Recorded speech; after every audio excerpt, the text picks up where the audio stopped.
आता पेशंटचे प्रिस्क्रिप्शन्स कसे भरायचे ते मी दाखवते. इथं ही टॅब आहे प्रिस्क्रिप्शन्स, हे मी ओपन केली. ओपन केल्यानंतर इथे दिसतं मेडिकेशन्स. आता इथे ॲड ह्या टॅबलेटवरती क्लिक केल्यानंतर इथे ड्रग, समजा मला पेशंटला पॅरासिटामॉल द्यायचं आहे तर इथे मी घातलं पॅरा.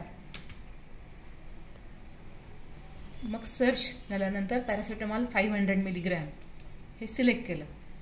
आता वरती पॅरासिटामॉल टॅबलेट 500 मिलीग्रॅम हे आले, म्हणून मी ड्रग डोसमध्ये 1 इथे tablet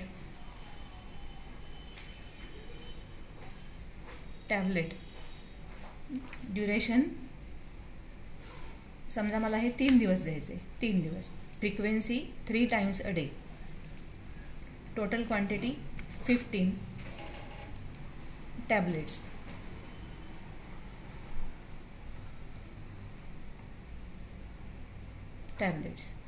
route of administration oral. आणि मी इथे ओके म्हटलं की इथं हे पेशंटच्या पॅरासिटामॉल हे ड्रग इथे दिसायला लागतं. असा दरवेळी आपल्याला हे असं करणं शक्य नसतं, वेळ जास्त जातो ह्याच्यामध्ये.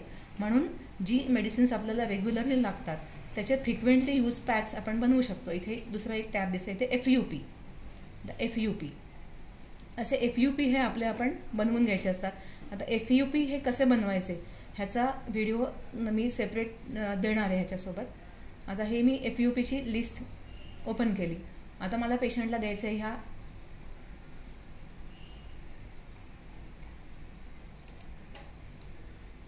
डायक्लोपॅरा.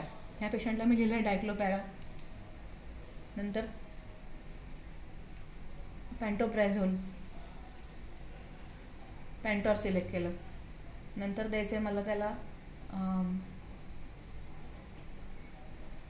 ॲनाल्जेसिक जेल द्यायचे, हे मी सिलेक्ट केलं. इथे सिलेक्ट केल्यानंतर जी काही मी FUPमध्ये बनवून ठेवलं होतं, किती दिवस द्यायचे काय वगैरे, ते सगळा डाटा आला. आता हा मला समजा चेंज करायचा. इथं आलं की डायक्लोफेनॅक सोडियम आणि paracetamol 1 tablet 2 times a day for 5 days दिले. मला समजा हे 3 days द्यायचं आहे, तर मी इथे एडिट करू शकते ही गोष्ट.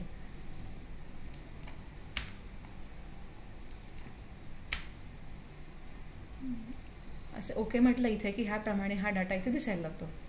तसंच आता ॲनाल्जेसिक क्रीम हे आहे असं चालेल, हे असंच हवं आहे मला. पॅन्टोप्राझोल 1 टॅबलेट OD फॉर 7 days, किंवा मला समजा 10 days द्यायचे, तर मी इथे एडिट केलं आणि इथे 10 म्हटलं.